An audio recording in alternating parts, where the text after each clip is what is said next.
오늘은 제43장을 하겠습니다. 제43장으로 제10장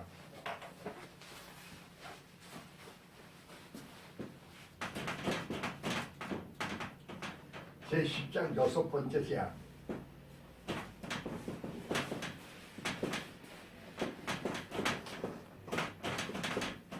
여섯 번째 제안에서 제1절 여섯째 인의 제한.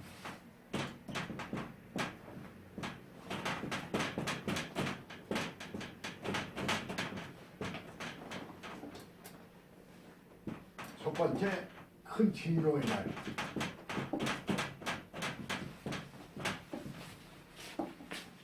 계시록 12장. 계시록 6장입니다. 계시록 6장 12절.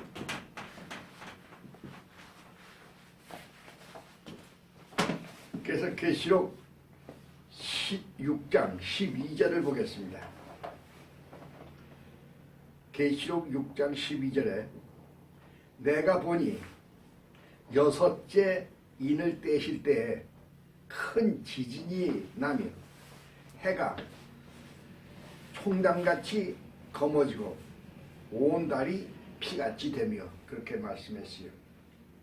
여기서 큰 지진이 일어난다, 그렇게 말씀했습니다. 여섯 번째 인을 떼실 때 큰 지진이 일어나는 것이죠. 여기서 그 지진이라고 하는 것은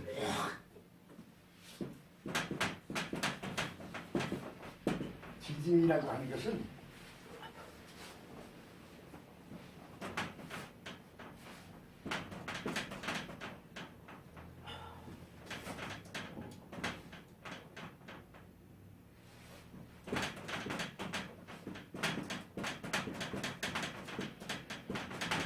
세이스모스라고 그러는데, 이 말은 마태복음 8장 24절에 예수님께서 제자들과 배를 타고 가시면서 죽으시던, 그래서 이 바다에 큰 노을이 일어났다고 그랬어요.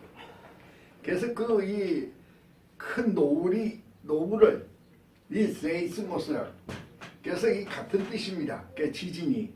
그러니까 예수님이 이 배에서 죽으실 때 이 바다에서 큰 지진이 일어나가지고 이 바다가 막 뒤집히는 것이죠. 그렇게 되니까 그 제자들이, 이 예수님의 제자들은 이 바닷가에서 살았던 사람들이라서, 그래서 웬만한 그런 폭풍이나 무슨 바람이나 그런 것을 두려워하지 않습니다. 근데 원래가 이거 막 바다가 뒤집어지니까 이 제자들이 두려워가지고 예수님을 이제 깨우면서 살려달라고 이와 같이 하는 것을 우리가 보게 되는 것이죠. 근데 여기서 이야기하는 이 말을 영적으로 불안과 혼란과 소동 등 정치적 종교적인 큰 혼란을 의미한다고 학자들이 그렇게 얘기를 합니다. 그런데 여기서 이중적인 의미가 있어요. 그래서 현실적인 상황에 또 이제 우리가 보기도 하는 것입니다.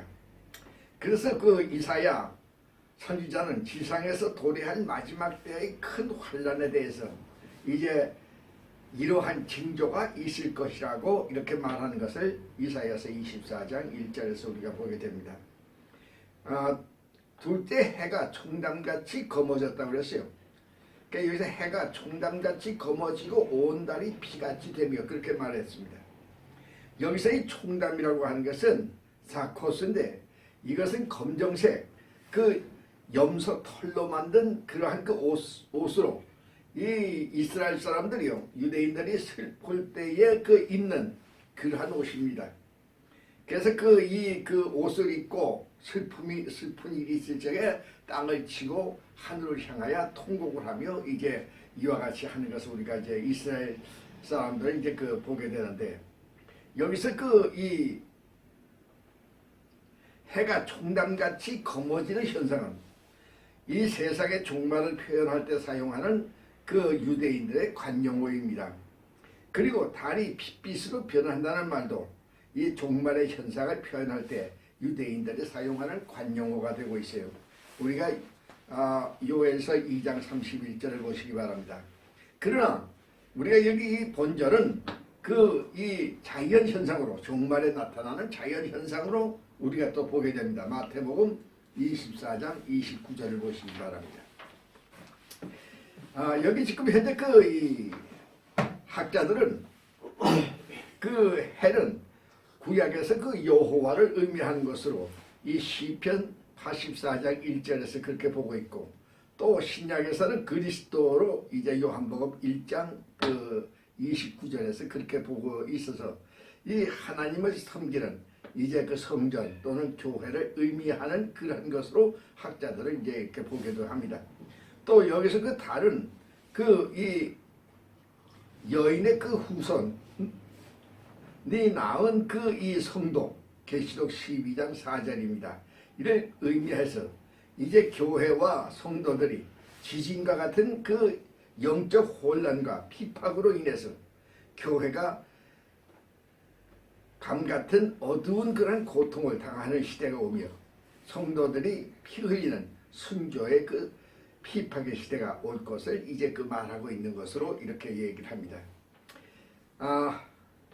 그러나 이때는 교회가 휴고되어 없기 때문에 이러한 그 현상은 들림받지 못한 남은 성도들이 당할 무서운 핍박, 이 지상에서의 핍박을 의미하는 것으로 이렇게 우리가 보게 되는 것입니다. 여기서 그 별들이 떨어졌다고 그랬어요.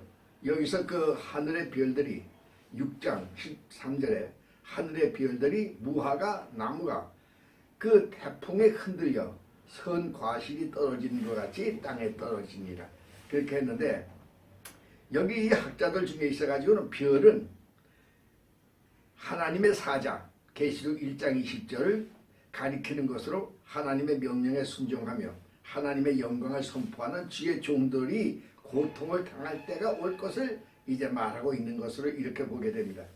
또 역사가 토인비는 이 시대를 기독교를 잃어버린 기독교 후기 시대다, 이렇게 이야기하기도 합니다. 그러나 본절은 종말의 그 마지막 자연 현상으로 문자적으로 보아야 할 것으로 이렇게 보여지는 것입니다. 왜냐하면 이때는 교회가 휴고되어 이 땅에 없기 때문에 그렇습니다. 그러므로 하늘의 별들이 땅에 떨어진다고 하는 것은 태풍의 무화과 나무의 그 선과실이 떨어지는 것 같이 공중에 돌고 있는 수많은 그 인공위성들이, 핵폭탄들이 이제 불을 뿜으면서 이제 땅으로 떨어지는 그러한 그 모습을, 당시에 그 요한은 그 우주에 관한 지식이 없었기 때문에 마치 별들이 떨어져 내리는 것처럼 이렇게 저가 보고 기록한 것으로 이렇게 생각이 되는 것입니다. 이 하늘이 종이축같이 말린다고 그랬어요. 계시록 6장 14절에 하늘은 종이축이 말리는 것 같이 떠나가고 각 산과 성이 제자리에서 이 옮기움에, 이렇게 말씀하셨어요. 이 학자들 중에는 영적으로 해석해서 교회가 붕괴되고 또 전쟁으로 인간의 마음에 주장하는 교회의 그 세력들이 이제 붕괴되는 것을 말하고 있다, 이렇게 생각을 합니다. 그러나 이때는 교회가 휴고되어 이 땅에 없음을 모르는 그러한 사람들의 이제 주장이라고 볼 수 있습니다.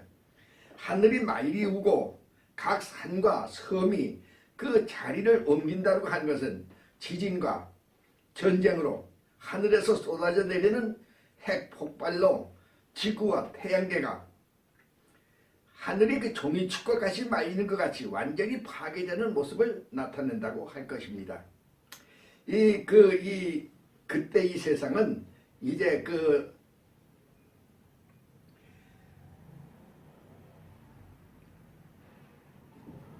이 세상은 마치 말이죠. 창세기 1장 2절에 나타나는 것과 같이 이제 공허하고 혼돈하고 흑암의 그러한 세계로 이제 이와 같이 변화되는, 그래서 우리가 지구는 아마게돈 전쟁 후에 완전히 파괴되어질 것을 앞으로 이제 우리가 이제 보게 될 것입니다.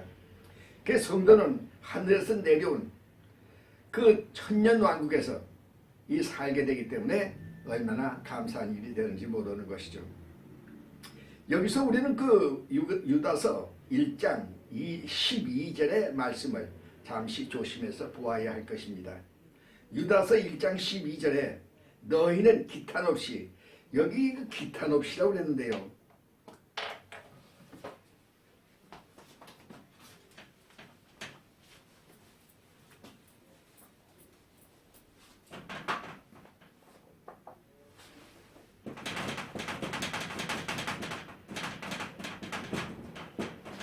이 기탄 없이, 이것은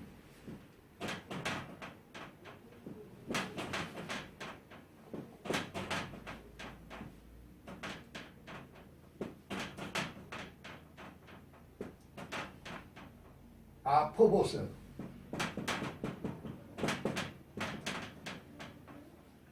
아포보스라고 그래요. 기탄 없이. 그래서 이건 뭐냐면 이 뻔뻔스럽다. 사람들이 뻔뻔스럽다는 뜻이죠. 그러니까 이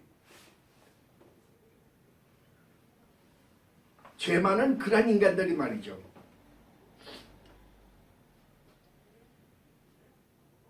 죄 많은 성도들 또는 이 선지자들이 교회 예배에 참여하는 그런 뻔뻔스러운 그러한 모습을 여기서 얘기하고 있는 것이죠. 너희는 함께 먹으니 너희 예찬, 여기서 예찬이라고 하는 것은 이 초대 교인들이 공동 식사 또는 성찬을 의미하는데, 이 성찬식에는요, 이 죄 있는 자는 그 성찬을 먹을 수가 없어요. 그런데 이 사람들은 뻔뻔스럽게 예배 참여도 하고 또 성찬도 저들이 아주 마치 이 의인인 척하고 이 성찬에 참여하여 먹는다는 것입니다. 그래서 이 암초라고 그랬어요. 여기 이 암초와 같이 성찬을 더럽히는 그러한 자들이 너희는 되어진다.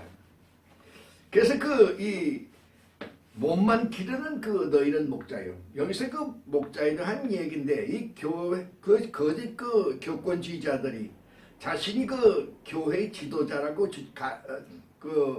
자처하면서 성실한 목회자들을 갖다가 무시하고 자신의 이 이익과 그 다음에 주장을 앞세우는 그러한 이 사람들, 여기서 이야기하게 됩니다. 이러한 사람들은 바람에 불려오는 물 없는 구름이요 그랬어요. 이 거짓 이 선지자들을 비유하는 그런 말인데, 여기서 이 비유로 얘기하는 이 비를 내리지 아니하고 그대로 지나가는 구름과 같다. 다시 말하면 성도를 기만하는 거짓 지도자들을 의미하게 되는 것입니다. 그래서 여기서 죽고 또 죽고, 그래서 너희는 육으로도 죽고 영으로도 죽는다는 것이죠. 뿌리까지 뽑힌 열매 없는 나무요. 여기서 그들은 가을이 되어도 아무런 열매를 맺지 못하는 나무와 같은 그러한 존재로 하나님의 심판의 대상이 되어진다고 하는 것을 여기서 말씀하고 있는 것입니다. 그러므로 우리가 이 말씀에 주의를 해야 할 것입니다. 여기 인류의 종말에 관해서 여기 나옵니다. 계시록 6장 15절입니다. 땅의 임금들과 왕족들과 장군들과 부하들과 강한 자들과 각종 종과 그 다음에 자주자가 굴과 산 바위에 숨어, 그렇게 얘기했죠. 여기 하나님의 진노를 받게 되는 사람들이 누구인가가 여기 이제 나타나게 되는데, 첫째 있어가지고 땅의 임금들, 저들은 하나님께 도전하고 교회를 피박하는 그러한 자들입니다. 그 다음에 왕족들은 이 공권 공직자들을 의미하게 되죠. 이 권력을 남용하고 백성을 괴롭히고 교회를 피박하는 그러한 자들이죠. 그 다음에 장군들입니다. 검으로 평화를 파괴하고 교회를 검으로 피박하는 자들이죠. 그 다음에 부자들입니다. 배금주의자들, 다시 말하면 돈만 아는, 재물만 아는 그러한 자들, 야고보서 2장 6절에도 나옵니다. 강한 자들입니다.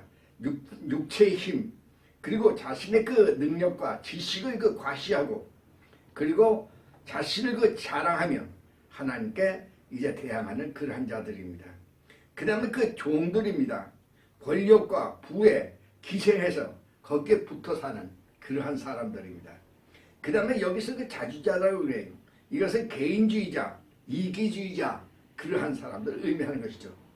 여기서 보면 그 7가지가 됩니다. 땅의 임금들과 왕족들과 장군들과 부자들과 강한 자와 그 다음에 있어가지고 종들과 자주자 그 완전수 7으로 지상에 있는 멸망을 당할 수밖에 없는 모든 인간들을 여기서 말하고 있다고 이렇게 보게 되는 것이죠. 그 다음에 있어가지고 우리가 그 인간들 종말에 있어서 이제 계시록 우리가 6장 16절을 보겠습니다. 예, 계시록 6장 16절입니다. 산과 바다에게 이르되 우리 위에 떨어져 보좌에 앉으신 이의 낯에서와 어린 양의 진로에서 우리를 가리우라. 그 다음에 계시록 6장 17절입니다. 그들의 그 진로의 큰 날이 이르렀으니 누가 능히 서리오 하더라. 이 사람들이 그 굴과 그 다음에 산과 그 다음에 바위 틈에 숨게 됩니다. 그리고 산과 바다가 우리를 가리워 주기를 그 소원하게 되죠. 그 죄인들의 그 마지막 날에 그 무서워 떠는 모습입니다. 이 주님의 그 지상 재림의 그 모습에 이 두려움으로 땅의 인간들이 떠는 그러한 모습을 이제 우리가 보게 되는 것입니다. 이 그들의 진로라고 여기 말씀했는데 이것은 그 복수로 삼위일체 하나님을 의미한다고 하겠습니다. 그리고 큰 날은 그 날인데 이것은 그 크다고 하는 것을 강조하는 얘기죠. 그래서 누가 능히 서리오 무섭고 피할 길이 없는 하나님의 심판을 누가 감히 이제 피할 수가 있겠느냐 이러한 뜻입니다. 이 성경은 이날을 주의 날이라고 말합니다. 이 데살로니가 후서 2장 2절입니다. 그리스도의 날이라고 말합니다. 빌립보서 1장 10절입니다. 주 예수 그리스도의 날이라고 말합니다. 고린도전서 1장 8절입니다. 주 예수의 날이라고 또 얘기합니다. 고린도 후서 2장 2절에 그렇게 표현하고 있고 이 말은 멸망할 자에 대한 진노의 날로 나타납니다. 로마서 2장 5절이며 그러나 택한 백성들에게는 구속의 날 에베소 4장 30절이며 승리의 날인 것을 말씀하고 있는 것을 우리가 보게 되는 것입니다.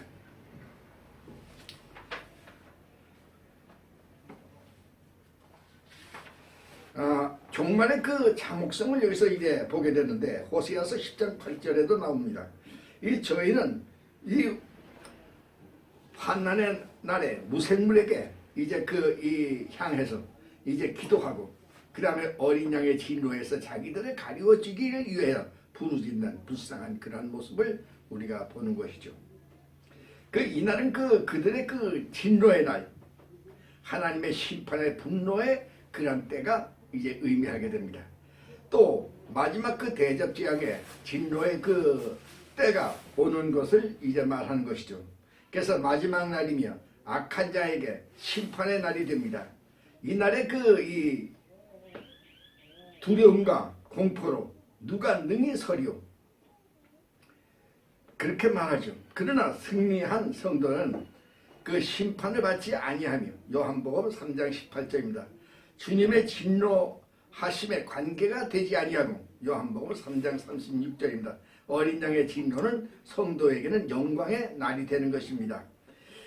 그렇기 때문에 우리가 은혜의 문이 열려있는 지금 우리가 이제 이때에 그리스도밖에는 소망이 없음을 알고 예수 그리스도 앞으로 우리가 나올 수 있어야 하겠습니다. 그 다음에 제2절에 여섯째 나팔지향을 보겠습니다.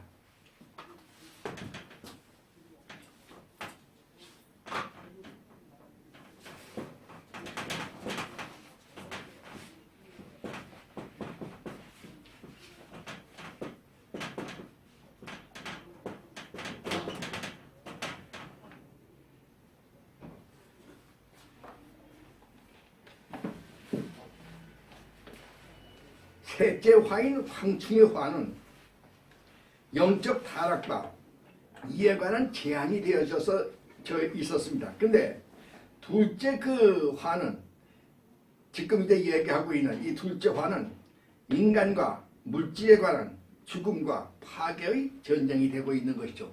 이것이 제3차 세계대전의 날이 되어지게 되는 것입니다. 여기 보니까 금단 네 뿔은 어떤 것인가 우리가 이렇게 보게 되는데, 계시록 9장 13절에 여섯째 천사가 나팔을 불매 내가 들으니 하나님 앞 금단 네 뿔에서 한 음성이 나서, 이렇게 말합니다. 이 금단은 지성소 앞에 있는 향단을 말합니다. 그 단 위에 제사장이 매일 아침과 저녁에 향을 피워드리게 되죠. 이 향단 내 귀퉁이에 네 뿔이 있습니다. 그래서 그 제사장이 희생의 피를 가지고 와서 그 뿔에다가 바르고 하나님의 속죄의 은총을 거기서 기도하게 되는 것입니다. 이는 예수 그리스도의 피 공로로 이 믿는 자가 구원을 받는 그러한 그 예표가 되고 있는 것이죠. 예수님은 그 십자가상에서 머리에 가시관을 쓰시고 피를 흘리시고 양손과 양발에 못을 박히셔 피를 흘리시고 그리고 가슴에 창을 받아 피를 흘리셨습니다. 이것은 그 우리가 머리로 지은 죄, 지적인 죄와 양손과 양발로 지은 죄, 자범죄와 그리고 가슴, 마음으로 지은 죄를 용서하실 것을 이제 표시하는 그러한 그 표식이 되어진다고 우리가 이렇게 보게 되겠습니다. 그 주 안에서 죽임을 당한 순교자의 영들이 여기 있는 것이 바로 향단이죠. 그래서 저들 그 향단 아래에서 이 저들이 흘린 피를 신원하여 주시기를 하나님께 탄원하고 있는 것을 우리가 계시록 6장 10절에서 보게 됩니다. 이 향단은 지상에서 올리는 많은 성도들의 그 기도가 제사장에 의해서 향연을 통하여 하나님께 올려드리는 장소가 또한 됩니다. 8장 3절입니다. 그리스도의 그 속죄의 공로로 많은 성도들의 기도가 하나님께 올려지는 교회 제단의 예표가 또한 된다고 이렇게 보겠습니다. 여기서 이 한 음성이 나서 라고 했어요. 이 희생의 그 제물을 받으시는 그 제단의 뿔에서 향단 아래서 순교자들의 그 탄원의 그 소리, 이것이 그 우리가 첫 번째 증인의 소리입니다. 그 다음에 두 번째 있어가지고서는 지상에서 성도들의 고통하는 호소의 소리, 이 두 번째 증언의 소리를 들으시고, 히브리서 10장 28절이죠. 당시 그 유대사회에서는 두 사람의 증인이 있어야 재판관은 죄인을 정죄하는 판결을 내릴 수가 있었습니다. 그래서 하나님은 여기 지금 이제 이 두 증인의 호소에 따라서 이 땅에 정당한 심판을 선언하시는 음성이 지금까지 성도의 죄를 용서하시던 제단으로부터 지금은 저들을 멸망하게 하시는 선언을 내리시는 제단이 되어지고 있는 것입니다. 이제 이 땅의 이 불신의 무리들에게 향하신 그 엄하신 심판의 음성을 우리는 듣게 되는 것입니다. 여기 지금 이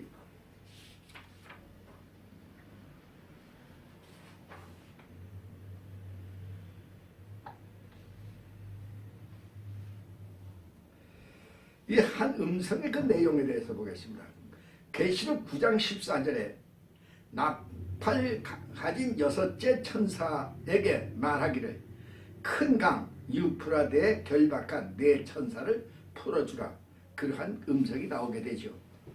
이 큰 강 유프라데는 이 알메니아 산에서 그 발원해서 이 바벨론 광야를 거쳐 이제 파샤만에 이르는 7,600km의 길고 큰 강이 의미합니다. 이곳은 그 고대 메소포타미아 문명의 중심지가 되어 또 현재도 서주 수송로에 그 연결되어서 이제 열국들의 분쟁의 요충지가 되고 있어요. 여기 지금 우리 그 현재 한국의 그 해군도 여기 파견돼 가지고 있는 것을 우리가 이제 보게 되는 것이죠. 이 땅은 언약의 땅의 그 경계 지역으로 다윗의 그 솔로몬 때만 이스라엘의 그 지배하에 있었고 항상 바벨론, 아수르, 메데, 파사에 예속되어서 하나님을 대적하는 그 불신앙자들의 그 영역이 되어 있었습니다. 근데 장차 이곳은 옛 로마 제국의 지역에 형성되고 있는 구주 공동체의 적 그리스도의 지배하는 남부 연합 세력과 그 다음에 동부 연합 세력과 그리고 북방 연합 세력의 경계 지역이 앞으로 이제 되어질 것입니다. 이제 네 천사의 석방으로 세 연합 세력 간의 세계적인 전쟁으로 이제 세계 3차 대전이 발생하게 됩니다. 계시록 9장 14절에 결박한 천사를 얘기하는데 이 결박된 여기 이 천사는 계시록 7장 1절에 네 천사와는 다릅니다. 7장 1절에서 지구의 동서남북 네 지역에 서 있는 네 천사는 계시록 7장 1절에서 땅의 사방에 바람을 잡아 바람으로 하여금 땅이나 바다에서 각종 나무에 붙지 못하게 하더라 하는 임무를 지닌 세계 각 지역의 전쟁과 분쟁을 주장한 그런 천사였습니다. 그런데 여기 계시록 9장 15절 네 천사가 놓이니 그들은 연월 일시에 이르러 사람 3분의 1을 죽이기로 예비한 자들이었더라 이렇게 말씀합니다. 여기서 말하는 결박에 놓인 천사는 그간 하나님께서 교회 휴거 전에 성도 보호를 위하여 세계 대전이 일어나지 못하게 하고 지역적인 전쟁과 분쟁만이 일어나게 하시기 위하여 예비하신 4명의 천사와는 다릅니다. 이 본절의 이 네 천사는 하나님께서 세상 창조 시에 이미 이 땅 마지막 날을 위하여 결박하여 심판날을 기다리도록 예비하여 놓으신 악한 천사들입니다. 이들로 하나님이 정하신 때에 세계 제3차 대전을 일으켜 전 세계 3분의 1이 멸망하게 하신다고 말씀하셨습니다. 이 성경에는 하나님께서 범죄한 천사를 사슬에 결박하여 심판날을 기다리게 하신다고 그렇게 말하고 있습니다. 여기서 3분의 1이라는 수는 다수의 많은 수를 이제 의미하는 히브리인들의 관용어입니다. 유다서 1장 6절에 보면은 자기 처소를 떠난 천사들을 큰 날의 이 심판까지 영원한 결박으로 흑암에 가두어 놓으셨으며 이렇게 말씀했어요.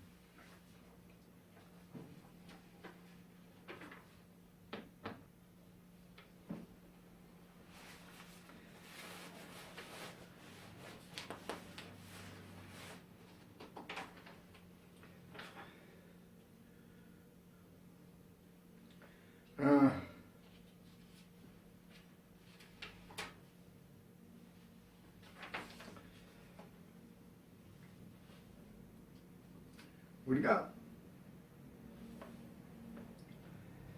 이들은 너무나도 흉폭해서 심판날까지 결박하여 놓으신 악한 천사들을 의미합니다. 이제 이들을 풀어놓아 정해진 시간 안에 지상의 인구 3분의 1을 죽이게 이와 같이 하시는 것을 보게 되죠. 이 3차 대전에 대해서는 다음 시간에 더 자세하게 말하게 되겠습니다. 그 다음에 우리가 여기서 보면 적그리스도의 시대를 우리가 보게 되는데 계시록 9장 20절을 보겠습니다. 이 계시록 9장 20절에 이 재앙에 죽지 않고 남은 사람은 그 손으로 행하는 일을 회개치 아니하고 오히려 여러 귀신과 또는 보거나 듣거나 다니거나 하지 못하는 금, 은, 동과 목석의 우상에게 절하고 그리고 계시록 9장 21절입니다. 또 그 살인과 복술과 음행과 도둑질을 회개하지 아니하더라 그렇게 말씀했어요. 이 적그리스도의 시대는 큰 강 유프라데스 강에서 시작된 세계 제3차 대전으로 전 세계 인간들의 3분의 1이 죽은 후에 생존한 전 세계 남은 자들의 시대를 의미하게 됩니다. 후 3년 반은 세계 제3차 대전으로 본국이 파괴된 북반부와 그 다음에 동반부의 세력을 통합한 남반부의 그 적그리스도의 그 시대를 의미합니다. 다시 말하면 적그리스도가 이제 세계를 통합해서 하나의 그 제국으로 이와 같이 세계를 만들어낸 것을 우리가 보게 되는 것이죠. 이러한 그 적그리스도 시대의 그 사회상은 귀신과 우상을 숭배하는 시대가 됩니다. 제1계명으로부터 제4계명을 범하는 시대입니다. 또한 그 살인과 복술과 음행을 함으로 인해서 제5계명으로부터 제10계명을 범하는 시대가 또한 되는 것이죠. 그래서 인류는 스스로 멸망의 길로 가고 있음을 우리가 보게 되는 것입니다. 로마서 1장 32절입니다. 성경은 이러한 그 자들은 새 예루살렘에 들어가지 못한다고 경고했습니다. 이 복술은 그 마약 투여, 마술, 요술, 수수 등을 의미하는 그러한 용어입니다.